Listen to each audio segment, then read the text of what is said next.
Now the tax collectors and sinners were all gathering around to hear Jesus. But the Pharisees and the teachers of the law muttered, "This man welcomes sinners and eats with them." And then Jesus told them this parable. "Suppose one of you has 100 sheep and loses one of them. Doesn't he leave the 99 in the open country and go after the lost sheep until he finds it? And when he finds it, he joyfully puts it on his shoulders and goes home. And then he calls his friends and neighbors together and says, 'Rejoice with me, I have found my lost sheep.' I tell you that in the same way, there will be more rejoicing in heaven over one sinner who repents than over 99 righteous persons who do not need to repent. Or suppose a woman has 10 silver coins and loses one. Doesn't she light a lamp and sweep the house and search carefully until she finds it? And when she finds it, she calls her friends and neighbors together and says, 'Rejoice with me, I found my lost coin.' In the same way, I tell you, there is rejoicing in the presence of the angels of God over one sinner who repents."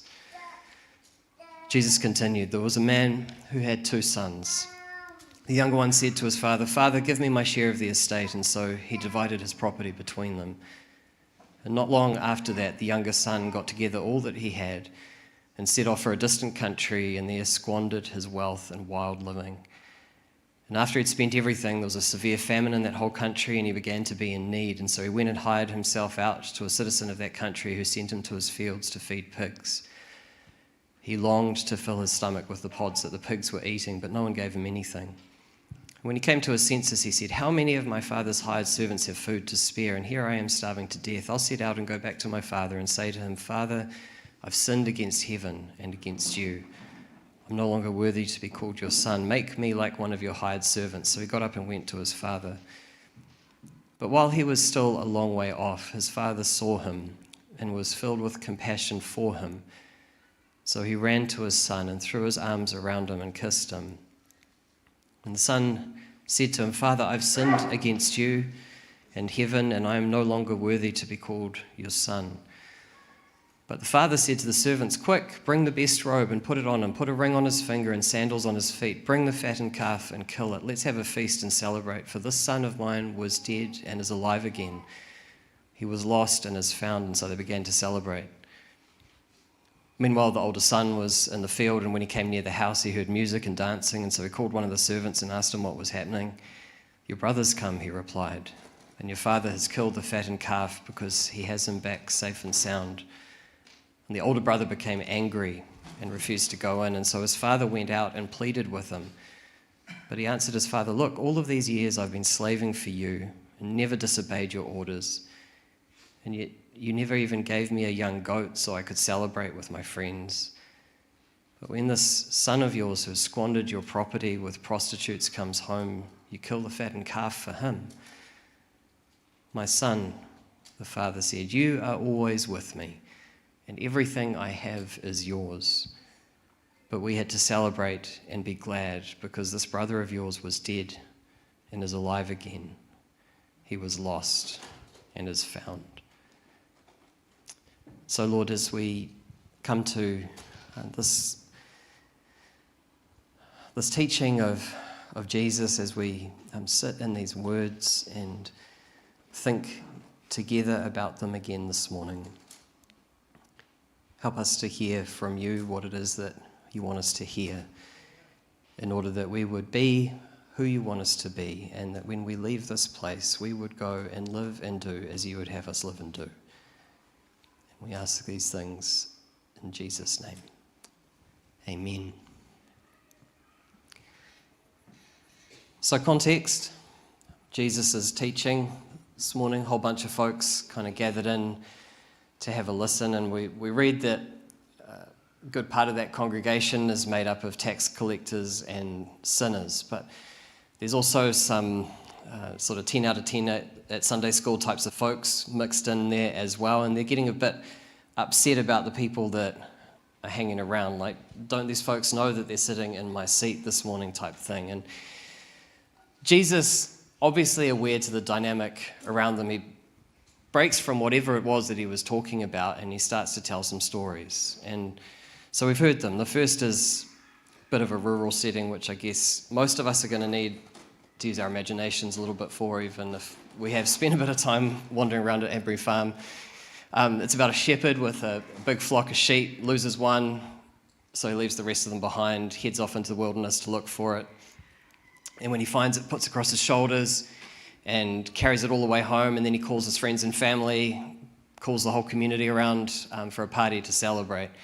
And the story is kind of posed in the form of a question, effectively, isn't this what you would do as well? And probably because most of us are kind of casual on shepherding, we're thinking, sure, like I guess so, Jesus, that's what we would do too. That's what the party going on in heaven is like. Jesus is saying that they're far more excited about the one person who turns back towards God than the 99 who don't think that they need to. But then to press the point, he tells the second story. And it's a bit easier maybe for some of us to relate to, about someone who loses some money. I lost my wallet at home for like 10 minutes the other day.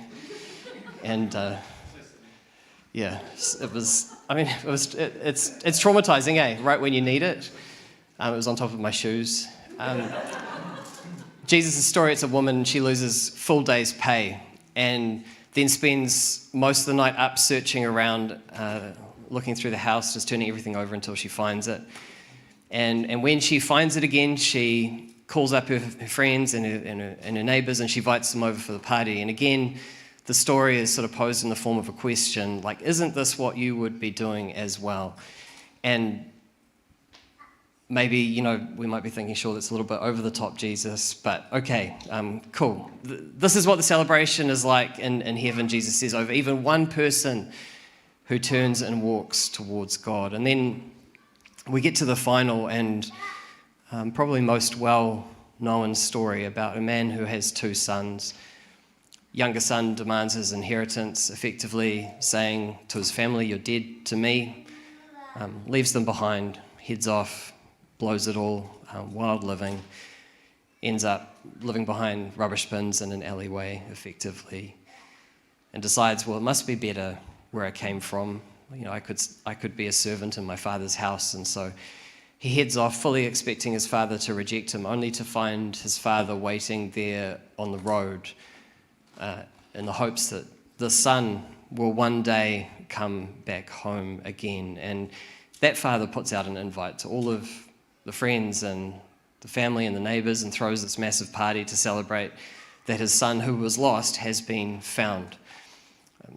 Extra sort of bit in there is that there's the older brother in the mix too, and he's not too happy about it all. He's been faithful all along, he's been working his butt off, and father goes to him, seeing him outside and upset, and pleads with him to have some perspective. And the story sort of ends on a little bit of a cliffhanger. We don't really know what happens. The question's hanging there in the end. Will this brother have a change of heart?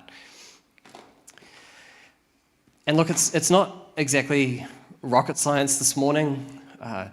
This is the whole of the chapter, and it's just Jesus effectively kind of repeating over and over again the same point. Also, though, toe for toe, probably the longest unbroken section of Jesus' speaking that we find in Luke's gospel. And I guess in that sense, if there is the stuff that Jesus seems to be wanting to labour and spend a lot of time over, then maybe even if we think that we know it all already, and even if we've heard these stories a million times, maybe this is something that we may just need to hear again together this morning as well. And I guess right at the heart of all that Jesus is saying here is a statement about the character of God. This is what God is like, Jesus is saying. God is like a shepherd who'll leave the flock and who'll grind the hills down the valleys to find the one who has ventured a long way from home. God is like a woman who turns the house upside down, who searches through the night to find something precious to her. God is like a father who waits with open arms for a son who left him for dead and who squandered the family fortune.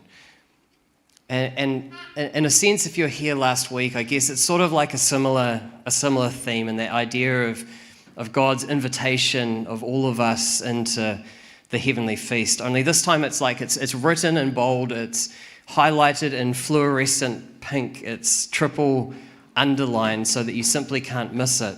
This is what God is like. This is the heavenly reality that surrounds your everyday life, a God who, out of an abundance of love, is actively pursuing you and me. If we need to hear something this morning, then maybe this is it. Hear it, that God has skin in the game for you. I mean, it's personal for God with you. The word gospel, literally, it means good news. And the good news for you and me is that the God who speaks creation into existence, a trillion stars, who authors infinite space and time, things beyond our comprehension, that God is not just some abstract, uncaring power off somewhere over there. No, that God is a God of love. That God is a God who pours his identity into us, who makes us in his image. And even though we've fallen a long way from that hopeful beginning, that God does not let go. He comes out looking for us. And the really crazy kind of wild thing, if you can just imagine yourself in the scene with Jesus this morning in Luke 15, is that those who are gathered in around Jesus as he speaks in this moment, they are literally within touching distance of this God who has turned over heaven and earth to come out looking for them. It's this Jesus who sums up his mission just a few page turns time. He says, I have come, we heard it in that prayer just earlier, I have come to seek and save the lost. In Jesus, God moves into our neighborhood. In Jesus, God is out there in the streets. He's going door to door. He's outside Fresh Choice right now. He's at the Gaff. He's wandering the waterfront. No maunga unclimbed, no couch cushion unturned. And I guess I wonder if someone needs to hear this morning for the first time, or maybe as if for the first time, except just the 100th time, that God is in the process of seeking out the lost. That there's this entire other reality where the whole cosmos, the entire heavenly realm, is just willing on these moments when those who are lost find themselves once again back home in the arms of their Father.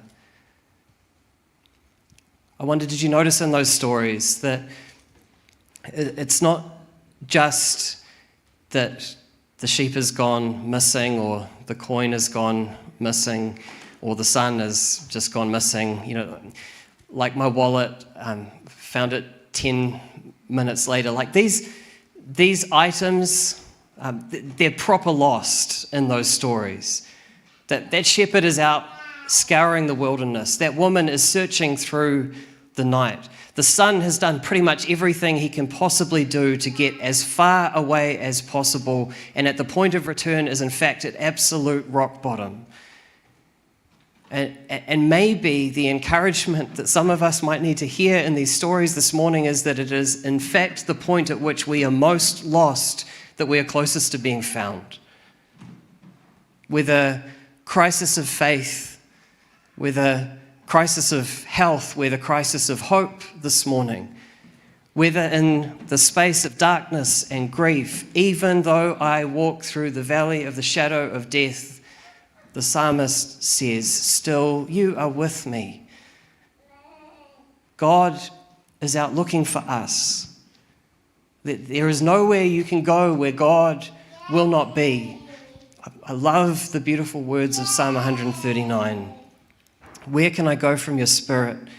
Where can I flee from your presence? If I go to the heavens, you are there. If I make my bed in the depths, you are there. If I rise on the wings of the dawn, if I settle on the far side of the sea, even there your hand will guide me, your right hand will hold me fast. If I say, surely the darkness will hide me and the light will become night around me, even the darkness will not be dark to you.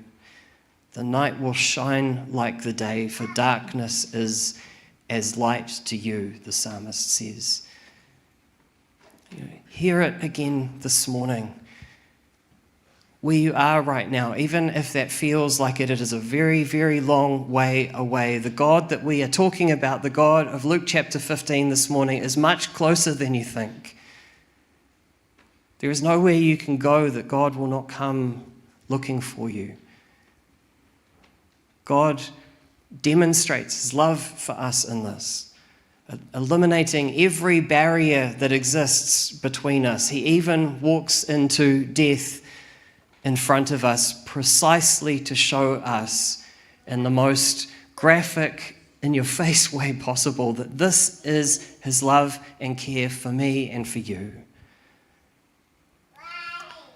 Out there this morning, Carolyn is doing this really beautiful thing, which I'm not sure that the kids are going to fully 100% appreciate. In addition, I should add to the fact that she's actually got a real-life sheep out there today. One of the activities that she's doing is a craft where they all have to decorate their own sheep.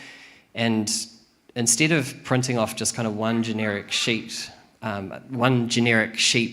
sort of sheet template, Carolyn, because she's extra like that, spent the time to make like 40 different sheep colouring in templates in the hopes of reminding each of our tamariki out there this morning that each of them personally, individually, they matter to God.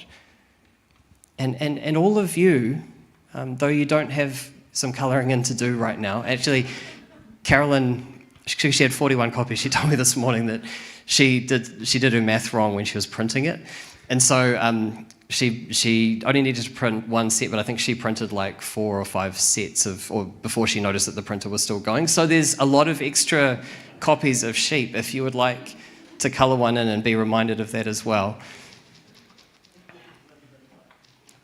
Hear it for yourself this morning. Hear it for those you love who you're praying for. God pursues us. God doesn't give up when it comes to us. He roams the wilderness, searches through the night, waits at the end of the driveway every single day in the hope of seeing you turn the corner at the end of the street.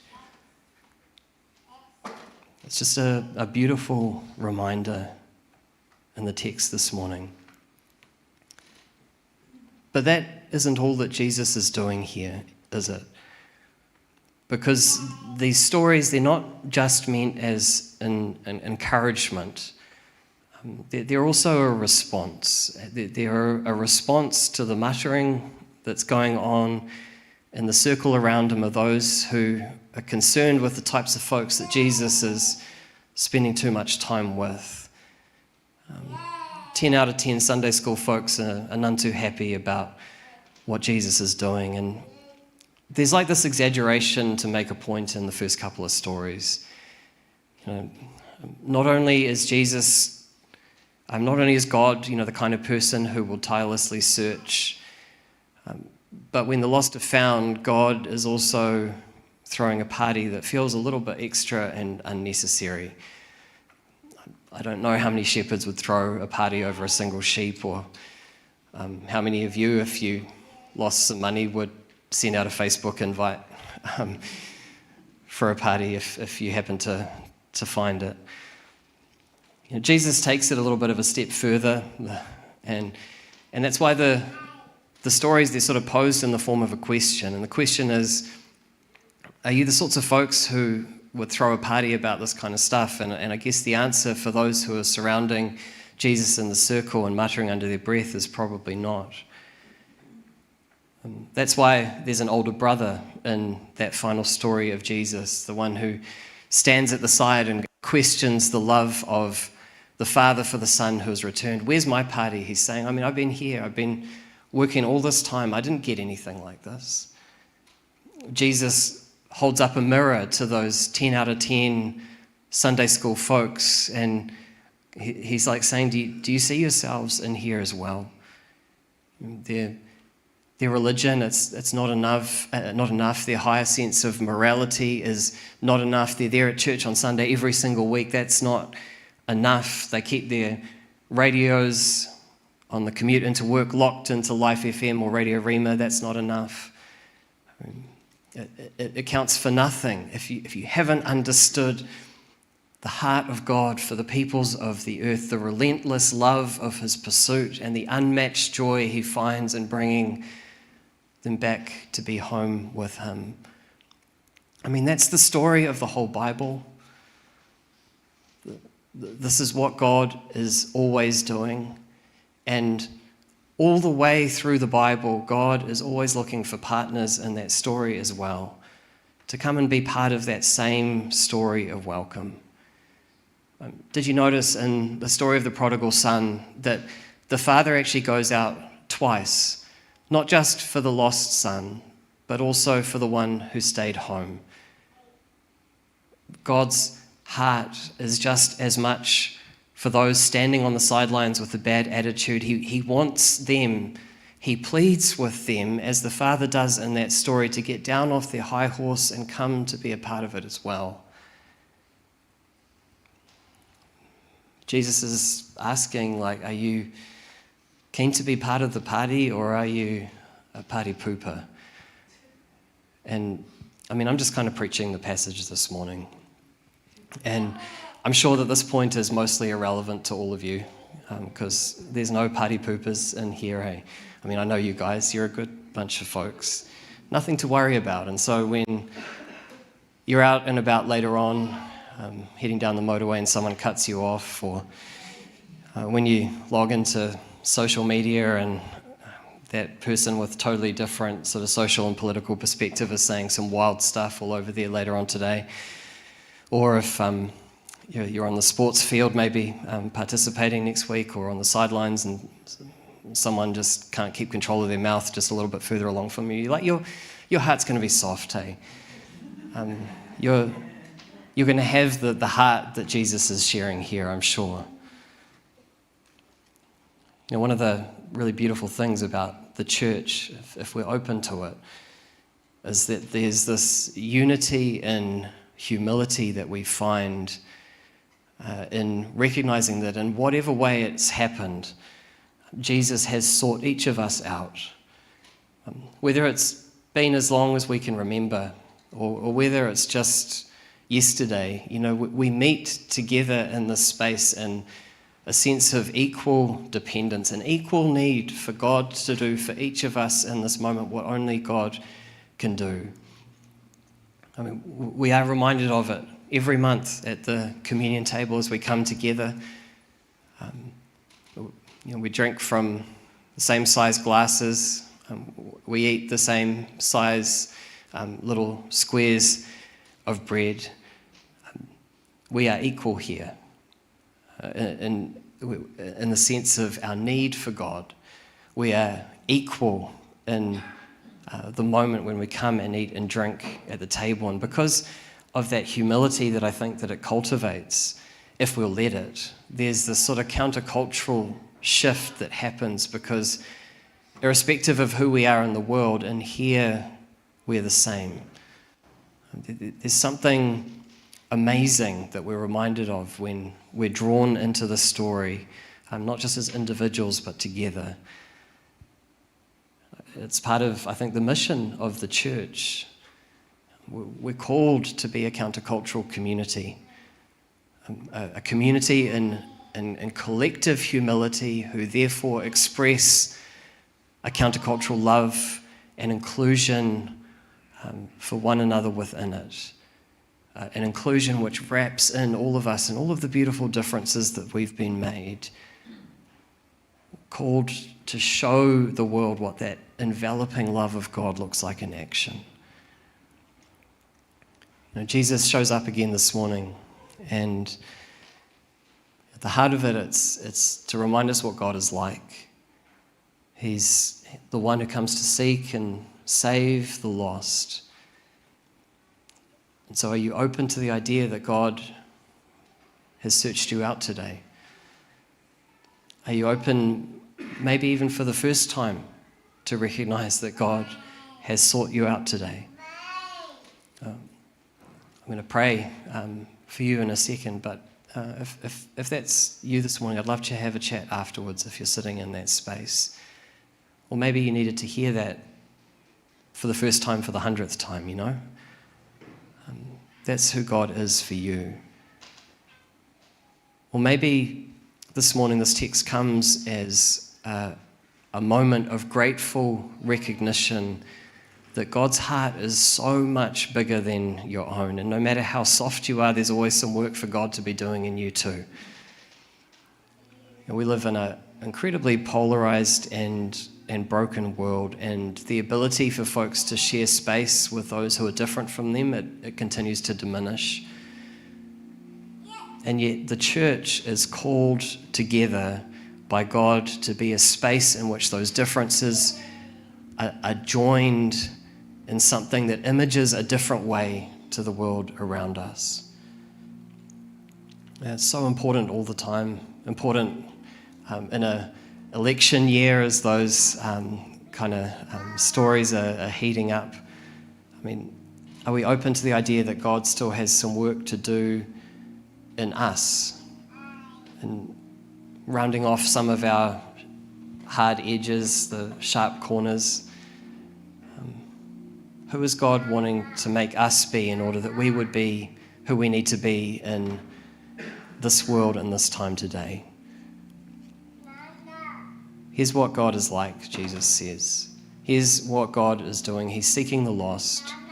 He's transforming the hearts of the found. And are you open to him doing that work in you again today?